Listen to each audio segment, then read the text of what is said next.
자, 오늘 뭐 꽤 많은 학생이 빠졌습니다. 그죠? 매우 많은 학생이 빠졌는데 2018년 4월 거에 대한 질문상 보도록 하겠습니다. 몇 번 해볼까요? 7번입니다.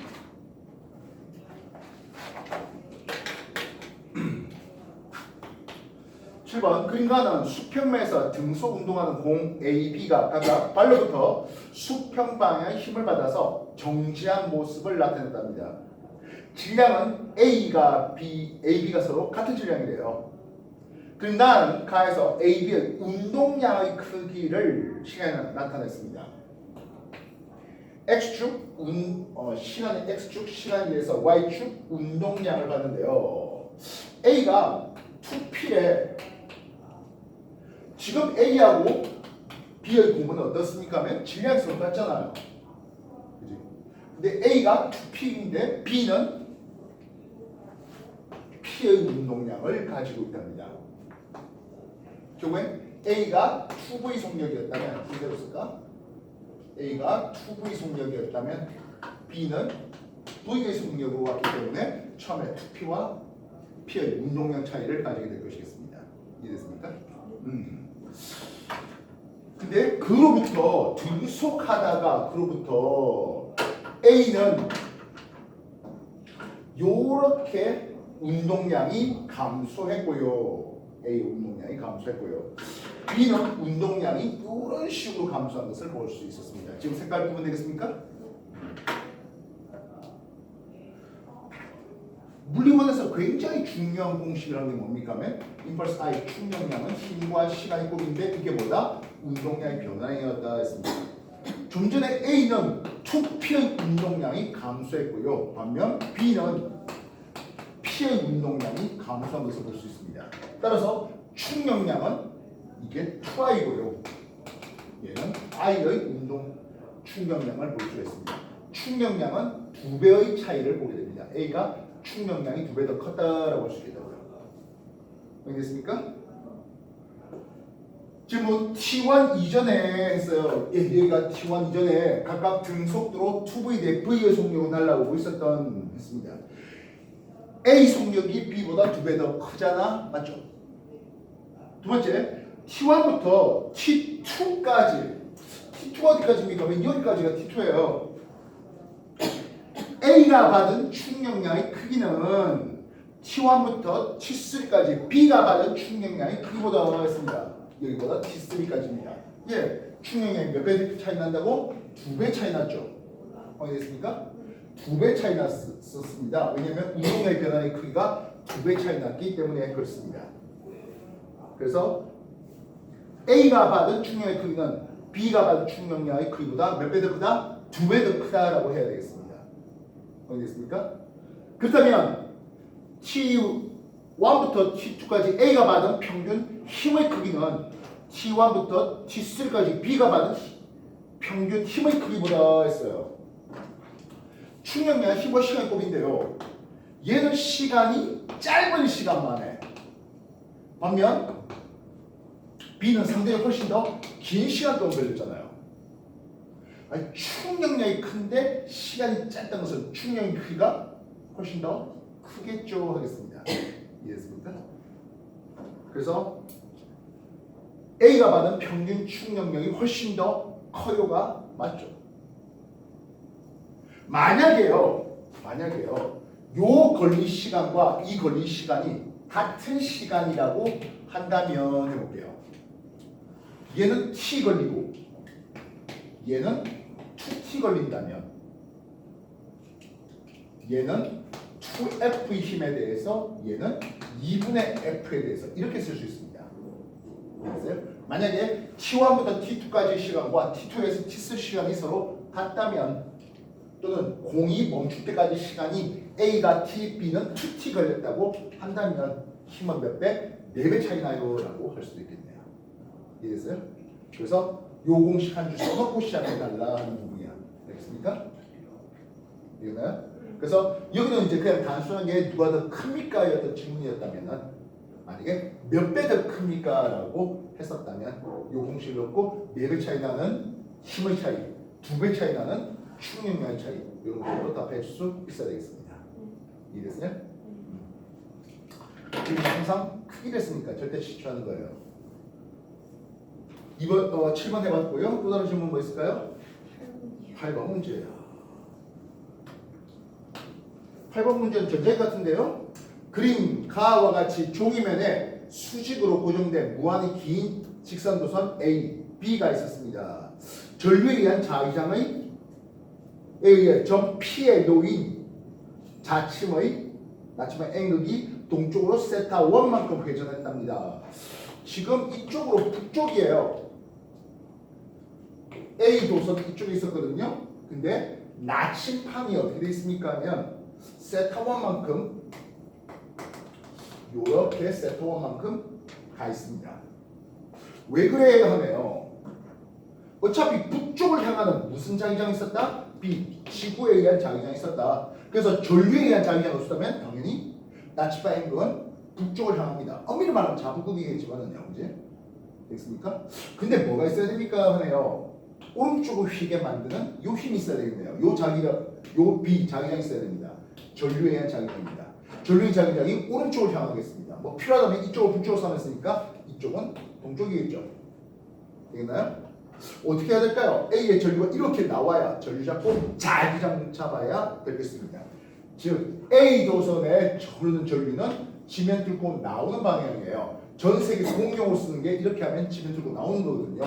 그래서 전류 잡고 자기장 잡아서 이렇게 되고 있는, 그래서 각 세타의 이런 전류입니다. 이해됐습니까? 이에 대해서 우리는 탄젠트 세타 1을 물을 수 있습니다. 탄젠트는 했어요. 탄젠트는 이것분의 이거 아니겠습니까? 이것분의라는 것은 B 지구 자기장 분의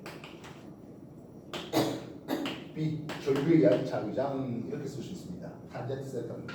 지구 자기장 크기가 갑자기 바뀔 리는 없으니까 전류에 의한 자기장 세기가 점점 세질수록, 즉 전류 세기가 세질수록 이 세타 1의 크기는 더더더 커질 거야라고 얘기할 수 있습니다. 물론 B 전류에 의한 자기장의 크기는 상수 K.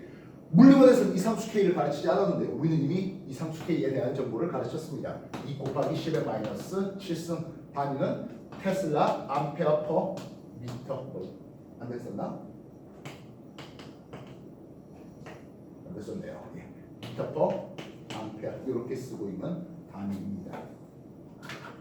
전류에 의한 자기장은 상수 K에 또는 뭐 비례한다 하고 전류 세기에 비례하고 거리에는 반비례합니다. 여기서 말하는 거리는 여기 떨어진 거리를 D1이라고 삼은 것 같은데요. D냐? 그냥 D라고 썼네요. 이렇게 나왔습니다. 여기가 확인되겠습니까? 그리고 A의 전류가 흐르고 있네요. 다음 나와 같이 가에서 A의 위치를 변화시켰대요. A의 위치를, 전류의 위치를 변화시켰대요. 자침의 N극이 동쪽으로 세타 2로 옮겨졌다고 합니다. 이때 세타 2의 크기는 더더더 컸다고 합니다.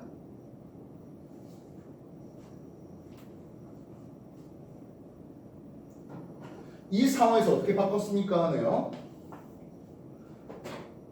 P점이라고 불러주는 나침판이 있는 지점은 바뀐 적이 없습니다. 되겠습니까? 그리고 세타 2의 크기가 더 커졌대요. 이렇게 된 세타 2의 크기가 더 커졌대요. 전류의 위치를 전류를 어디에 옮겼습니까 하면 A의 위치를 이쪽에서 D만큼 되는 여기다가 전류를 바꿨습니다. 되겠습니까? A의 위치를 바꿨습니다. 그러면 이 전류가 똑같은 방향으로 나온다면 말입니다. 지구 자기장이 이렇게 있는 상태에서 전류 잡고 자기장이 되면 이렇게 돌았어야 되겠죠. 이해됐습니까? 그렇지 않았네요. 이렇게 돌았네요. 얘는 A에 흐른 전류가 이제는 반대 방향, 지면 뚫고 들어가야 돌려야 되겠습니다. 그리고 지구 자기장이 바뀌지 않은 상태에서 세타 2의 크기가 세타 1보다 더 컸다는 것은 지구 자기장 바뀌지 않은 상태에서 세타의 크기가 더 커졌다는 것은 전류에 의한 자기장이 더 강해진 겁니다. 거리는 D 똑같습니다. 이 전류가 더 강해졌습니다. 확인됐습니까?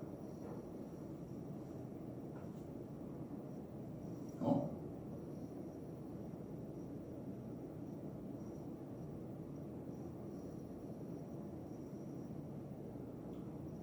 아, 쏘리. 이 문제가 그 문제가 아니네요. 아, B에도 전류가 흐르고 있는 상황이네요. 네. 에이씨 바보. 자, 근데 자, 내가 B를 신경 안 쓰고 그냥 문제를 접근했는데 이렇게 됐다면 이제 얘기는 이제 말을 만들어 봅시다 하는 거예요. 말을 만들어 봅시다. 이런 상황이면 지금 8번과는 좀 다른 상황입니다. 8번과 다른 상황입니다. 지구 자기장이 있는 상태에서 전류에 의한 자기장을 A의 위치를 바꿨고 그때 돌아온 각도가 이렇게 돌아갔다는 것은 전류 방향이 반대가 됐다는 뜻으로 해석할 수 있겠고 그리고 각도 세타가 더 컸다는 것은 이 전류를 더 키웠다라고 얘기할 수가 있는 문제고요. 역시 문제를 끝까지 다 봐야 돼요. 자, 8번 문제에서 다시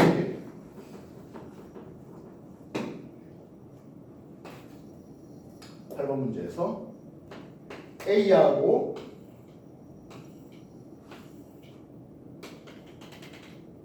여기에 B가 있었는데요 했습니다. 거리는 이만큼 D 떨어졌고 그리고 여기는 2D 떨어졌습니다. 그리고 위치를 바꿔서 A의 위치를 이쪽으로 옮겼더니 B의 위치가 이랬더니 돌아간 각도가 이쪽은 세타 1 돌았는데 더 큰 각도로 세타 2로 돌았잖아 라고 얘기되고 있습니다. 됐습니까? 그냥 전류의 세기고 이런 거는 안 바꾼 상태에서 A의 위치만 바꿨을 뿐이야 라고 하고 있는 거죠. 됐어요?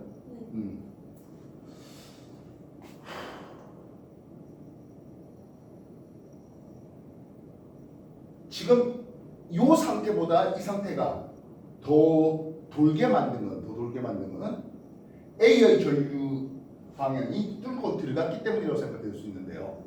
A의 전류가 뚫고 들어가는 방향으로 전류가 흘렀는데 이 상태에서는 전류 잡고 자기 잡으면 왼쪽으로 돌리는 그지? 그래서 이게 A에 의한 자기장이었습니다. 그렇다면 이쪽 어떻게 되겠습니까? 하면 A에 의한 자기장이 오른쪽으로 돌리는 것을 볼 수 있습니다. 되겠나요? 반면 B 도선에 의해서 A 도선이 왼쪽으로 돌리게 만들었는데 이렇게 돌리게 만드는데 전체적으로 보면 오른쪽 돌았단 말입니다. 그 말은 이쪽으로 향하게 하는 B 도선에 의한 자기장이 그래서 B 도선은 전류 잡고 자기장 잡을 때 뚫고 들어가는 방향으로 이렇게 만들어서 마찬가지겠죠? 이렇게 만들어서라고 할 수 있겠습니다. 그래서 이 P 포인트에서 나침판은 처음 상태에서는 A에 의한 자기장과 B에 의한 자기장이 서로 반대 방향을 하다 보니까 각도가 조금만 들어갔고 두 번째에서는 A의 위치를 바꾸는 과정에서 A에 의한 자기장과 B에 의한 자기장이 서로 같은 방향이 되다 보니까 더 많은 각도로 세타 2로 돌았잖아. 이렇게 표현을 볼 수 있겠네요. 확인됐습니까? 그렇게 잡아주면 이해가 되겠습니다. 물론 지구 자기장 방향이 위쪽을 향하고 있는 상황이었습니다. 그래서 A, B가 서로 둘 다 내려가는 자기장의 방향을 잡았던 부분이겠고요. B에 의한 전류에 의한 자기장의 방향은 했습니다. B는 오른쪽 향하고 있습니다. 이제 북쪽 방향이니까 동쪽 방향, 오른쪽 방향입니다. 되겠습니까? 네. B는 더 먼 거리임에도 불구하고 A에 의한 자기장보다 더 큰 자기장을 오른쪽을 향하게 만들어줄 수 있었던 것은 전류 세기가 더 컸다. 그것도 2배보다 더 컸다 할 수 있겠습니다. 만약 딱 2배였으면 여기는 북쪽 방향 자기장만, 즉 지구 자기장만 잡혀 있었을 거예요. 2배보다 더 컸다 되겠습니다.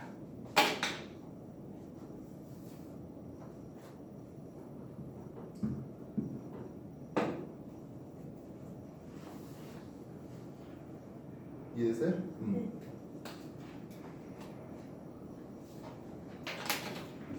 그래서 가 상황과 나 상황에 대해서 A의 위치만 바꿔줌으로 인해서 B의 위치는 바뀌지 않는데 나치파이 돌아가는 것도가 좀 더 크게 돌아가는 이유가 무엇일까 하는 것에 대해서 전류의 자기장과 지구 자기장과의 고려를 해보았습니다.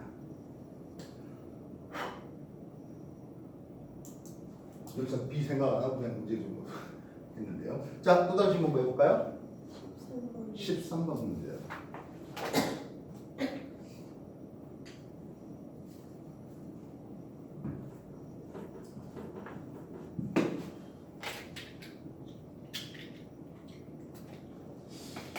(13번) 우리가 교류 전류를 이렇게 연결을 해봤어요. 그지? 코일을 담아놓고 저항 R이 이렇게 있게 해봤습니다. 코일 기호는 이제 L로 표현하고 있습니다. 이 코일에 의한 XL 유도 리액턴스라는 이름을 쓰는데요. 결국에 저항의 효과예요. 얘는 2파이 FL로 표현되고 있습니다. 요 L의 크기는 어차피 코일을 고유한 상수값이니까 신경 쓸 거는 없다 했고요. 이 교류 전기의 진동수 또는 주파수 F에 대해서 직접 비례됩니다. 이해됐습니까? 그래서 X축 진동수가 키워지면 하겠네요. 되겠습니까? 진동수가 키워지면 이 전류의 세기는 했습니다. 전류 세기는 점점점 줄어들게 됩니다. 이해됐습니까? 되겠나요? 전류의 세기가 줄어들고 그 다음에 질문이 전압계에 걸리는 전압이라고 해놨습니다. 전압계에 걸리는 전압. 근데 그 전압계가 누구한테 걸려 있습니까? 하면 코일에 걸려 있습니까? 아니면 저항에 걸려 있습니까? 여기에 전압계가 걸려 있습니다. 이해됐어요? 네.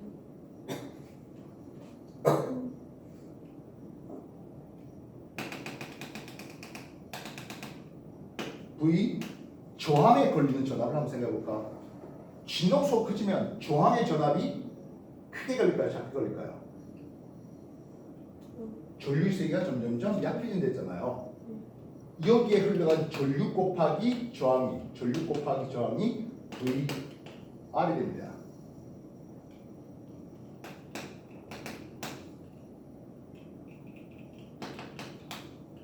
이해됐어요? 진동수가 커지면서 저항구가 커져요. 전류 세기는 점점점 줄어들어요. 전류 세기가 점점점 줄어들면 당연히 V 저항에 걸리는 전압은 감소합니다.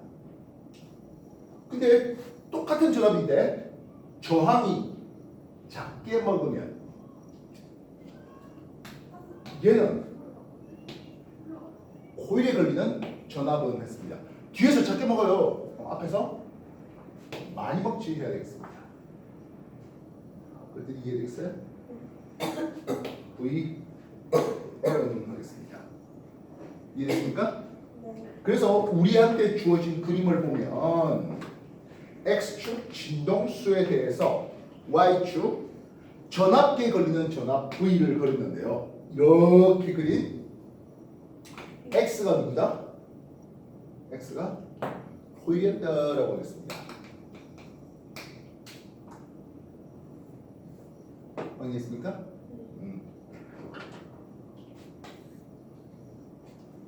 저항이 먹을 전압이 아니라 코일이 먹을 전압을 측정한 것이었습니다. 이해했어요? 그럼 뻔하게 콘덴서를 연결해볼까? 축전기를 연결해볼까? 해보겠습니다. 우리 질문에는 이제 저항이 앞으로 뽑아져 있는데 뭐 그게 그거예요. 이해했어요? 요 놈을 우리는 용량 리액턴스 X3로 쓰고 있습니다. 콘덴서, 커패시터, 축전기 다 같은 말이에요. 그래서 얘는 어떻게 산수계산됩니까 하면 2파이 FC 분의 1입니다. 요 역시 마찬가지 전기 용량 C는 이 축전기의 고연값이니까 신경 쓸 건 없고요. 그렇다면 진동수가 커짐에 따라서 저항효과가 점점점 줄어듭니다. 그래서 X축 진동수에 대해서 Y축 흘러간 전류는 진동수가 커지면 잘 흘러가요. 알겠어요? 일단 무한히 올라가지는 못해요. 이 저담이 있으니까. 되겠습니까? 그럼 마찬가지겠네요. 이쪽에 흘러갈 전류의 세기는 하고 있습니다.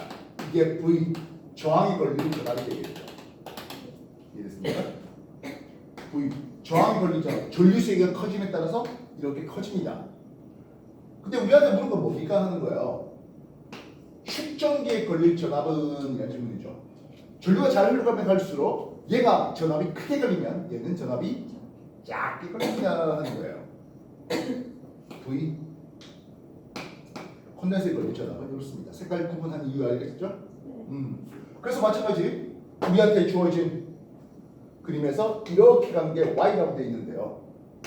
이 Y는 축전기라는 이름을 쓸 수 있겠습니다. 되셨습니까?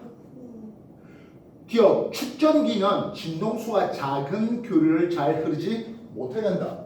예, 축전기는 진동수가 작으면 저항효과가 커져서 전류를 못 흐르게 만드는 역할을 해주고 있습니다. 이해됐습니까? X는 A의 코일에 연결한 것이다. 예, X는 코일에 연결한 것이었습니다. 스위치를 B에 연결했잖아요. 진동수가 커지면 했습니다. 코일 연결하면 진동수가 커지면 저항효과 값은 작아지고 전류는 더더더 잘 흐를 것이겠습니다. 이해됐습니까? 그래서 전류 세기는 점점이 증가해요라고 했습니다. 우리가 누구한테 걸릴 전압인지를 잘 고려해야 되는 거예요. 똑같은 전압에 대해서 앞에서 작게 먹으면 뒤에서 많이 먹잖아. 요 얘기를 해줄 수 있어야 됩니다.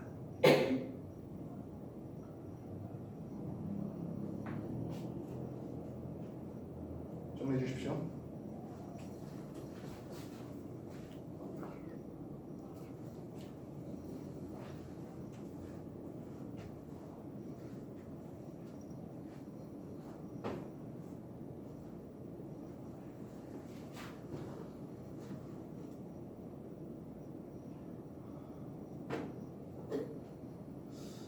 새로운 교과 과정에서 물리원에서는 이제 축전기, 코일 이런 것들이 물리투로 넘겼어요. 아시다시피. 근데 뭐 자주 얘기했죠. 과거 가면은 언제 한다고요? 고1 때 한다고요. 1학기 때 할지 2학기 때 할지 이제 선택만 남았을 뿐이고. 근데 공식을 해봐야 이거 뿐입니다 하는 거야. 그럼 플러스 알파. 쌤 그러면 코일과 콘덴서 이거 두 개 다 있으면 어떻게 됩니까? 해요. 두 개 다 있으면 저항이 있고 코일도 있고 축전기도 있으면 하네요. 아래를 심으로 나뉘었습니다. 알겠어요? 그럼 여기에 전류 암페어미터를 한번 놔둘게요. 그럼 어떻게 됩니까? 하네요. X축 진동수에 대해서 합니다. 이쪽에 흘러간 전류의 세기를 측정할까 하겠습니다. 알겠습니까? 전류의 세기 측정한데요. 얘는 진동수가 크면 전류를 못 흐르게 만듭니다. 반면 얘는 진동수가 작으면 전류를 못 흐르게 만듭니다. 그러다 보니까 전류를 가장 크게 흐르게 할 수 있는 어떤 특정 진동수가 있게 되는데요. 이런 그림을 그리게 됩니다. 이 진동수를 F0라는데 이게 2파이 루트 LC분의 1로 이렇게 표현되고 있습니다.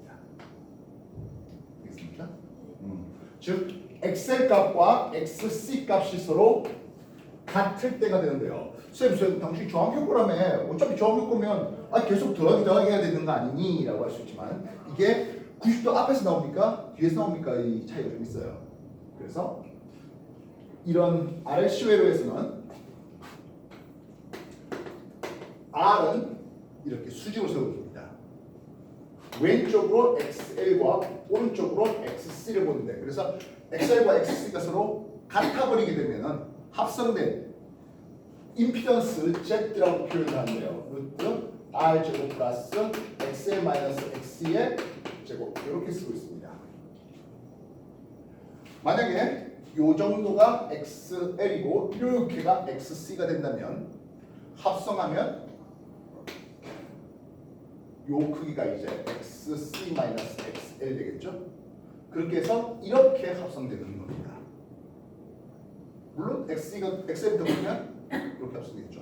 그래서 결국엔 저항의 최소값 임피던스 Z 저항하고 코일과 콘덴서의 저항의 효과의 총합이 제일 작아야 전류가 제일 많이 흐르게 될 텐데요. 그것은 이 둘이가 서로 같을 때입니다. 그 둘이가 서로 같다면 이 전류가 맥스 최대 얼마 흐릅니까 하면 전류 I는 R분의 V만큼 흐르게 됩니다. 이 둘이가 제로가 되는 과정에서 이해됐어요? 그래서 요 전류의 최대값이 얼마 된다고? R분의 V만큼 나오게 된다고요. 요 F0 진동수가 2파이루트 LC분의 1에 이게 공명 주파수 또는 뭐 고유 주파수라는 의미를 합니다. 이해됐어요? 근데 아까 우리가 L과 C는 뭐 축전기와 콘덴서의 고유한 값이었잖아요. 이해됐어요? 축전기와 콘덴서의 고유한 값인데 축전기는 금속판 두 개가 이렇게 붙어 있는 겁니다. 그래서 이 금속판이 돌린다든지 또는 다른 유전체라고 하는 건데요. 유전체를 안쪽에 밀어 넣는 과정을 통해서 전기용량 C를 바꾸기가 매우 쉽습니다. 그래서 전기용량을 바꿔서 요 F0 위치를 또 바꿔줄 수도 있습니다. 다시 말하면 우리가 라디오를 들을 때 또 TV를 틀 때 주파수를 교체하는 그런 말이죠. 보통 이제야 우리가 막 아날로그 이렇게 돌리는 직접 돌리는 일은 극히 없죠. 다 이제 전자식으로 이제 돌리고 있는데 옛날 아날로그로 돌릴 때는 그 전기 용량을 바꾸는 과정에서 내가 필요한 주파수를 가장 크게 들을 수 있게 전류가 세게 흐른다는 것은 소리가 크게 들린다는 뜻으로 해석할 수 있습니다. 이것이 RCO가 과거 들어가면 1학년 때 해주셔야 되는 내용이 되고 있어요.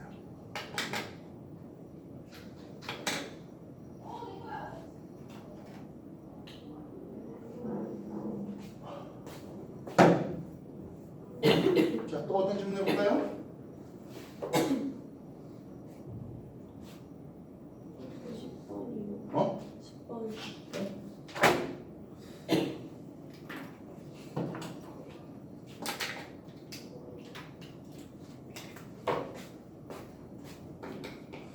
10번 그림은 위성 P, Q가 동일한 행성을 한 초점으로 하는 각각의 타원 궤도를 따라 움직인답니다 했네요. 행성이 있겠고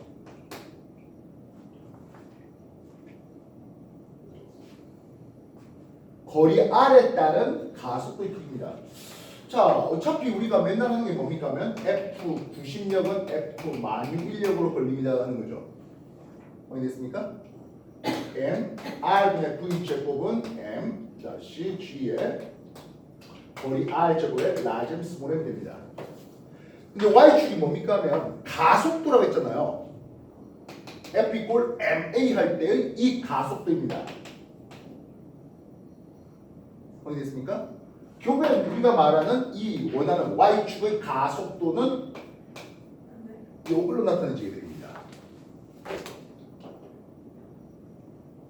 확인됐습니까? 가속도 크기는 행성의 질량이 갑자기 바뀔 리는 없기 때문에 거리의 제곱에 반비례합니다 라고 쓰겠다고요. 이해됐습니까? 그렇다면 이 위성 P는 가속도의 크기가 어때요 합니다. 가속도의 크기가 9A에서 4A까지 되는 것을 볼 수가 있습니다. 거리 제곱에 반비례한다고요? 9A 가속도가 크다는 것은 거리가 가깝다는 뜻으로 해석할 수 있겠죠. 요 거리가 2A가 되었고 2R이 되고 요렇게 했을 때 이게 R0로 되어 있네요.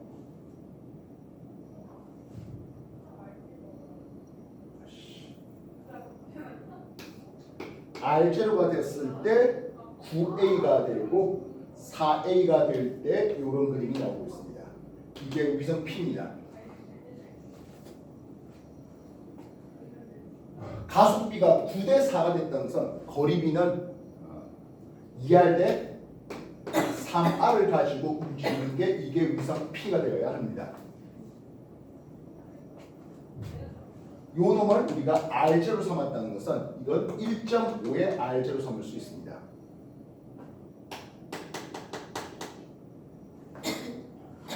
위성 P가 움직이는 것이었습니다. 알겠습니까? 네. 그렇다면 위성 Q는 어떻게 움직입니까 하면 2배 R0에서 움직입니다. 2R0에서 움직이네요. 4R에서 움직인답니다. 알겠습니까?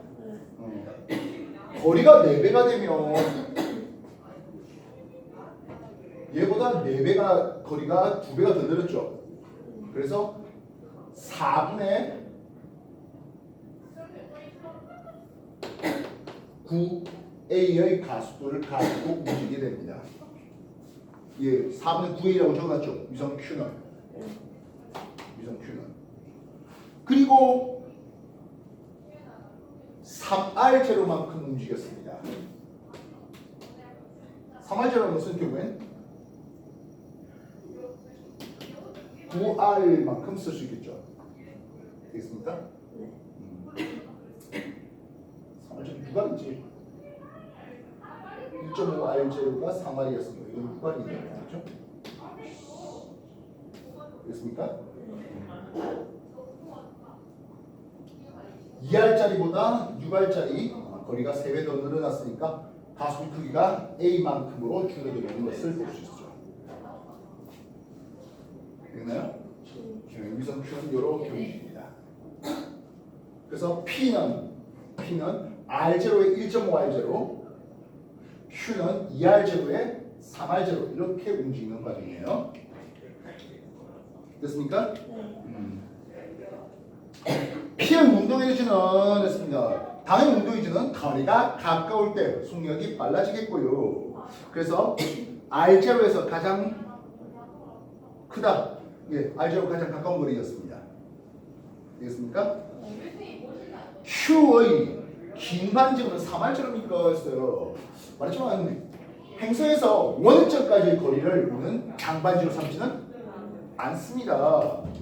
전체 장지름이 2R0, 3R0 합해서 5R0의 그것의 절반을 2.5R0를 삼아야 되겠습니다. 알겠습니까?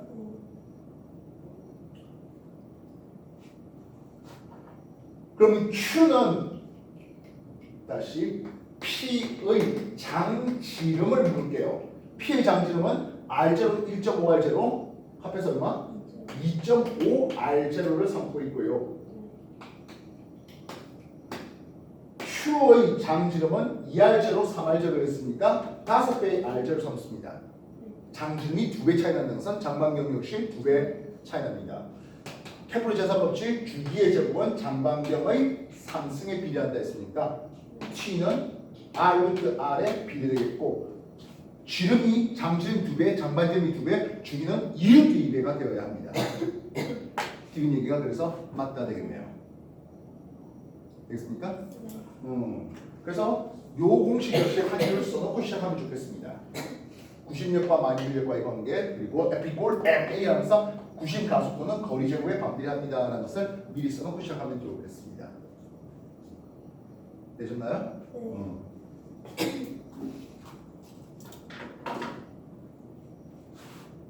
더 질문 없습니까? 예. 잠시죠. 75? 몇 시야?